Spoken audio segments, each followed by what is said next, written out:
Bueno, fue el Campeonato de España, que es donde quedaron de primeras y de segundas, y era el Campeonato de España de acrobática y de aeróbic. Ellas participaron en acrobática. Y bueno, no sé, hay gente desde Madrid, Andalucía, hay muchísima participación, en Valencia, en Asturias, Galicia. Donde más gente encontramos es en Galicia y en Andalucía. Y nada, la verdad que, bueno, este año la gimnasia acrobática es un deporte que de momento está apareciendo, entonces de primeras llevamos unos años que no había mucha participación, pero este año hubo bastante y la verdad que todas ellas tuvieron bastante participación en sus categorías. De primeras iba a ser 3 días, pero al final, como hubo bastante gente, ampliaron a un cuarto día para empezar los entrenamientos oficiales que suelen hacer el jueves. El jueves empezaban los entrenamientos, nosotros fuimos desde el viernes. ¿Cuántos niños fuimos? ¿12? De aquí de Sotomayor, 4. Sí, fueron estas 4.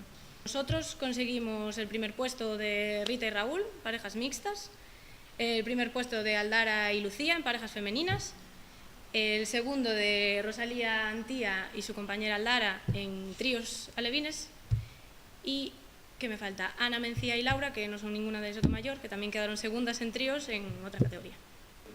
Sí, aquí en Sotomayor tenemos unas escuelas deportivas municipales en el pabellón de Montesiño y todos los años tenemos unas escuelas aquí que hacemos 2 horas a la semana.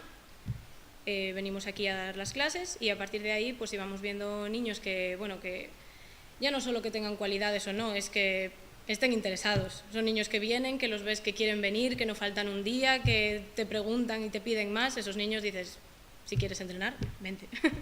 Son la base de todo. O sea, las escuelas deportivas que tenemos es de donde podemos conseguir que niños aparezcan, que niños vean lo que es este deporte, que les empiece a gustar y a partir de ahí es cuando consigues que vengan al club y ahí es donde o se enamoran o no, pero normalmente se enamoran. Iba con mi pareja.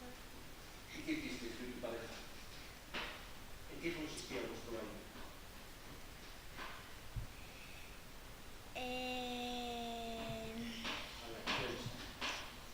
¿Qué tenemos que hacer?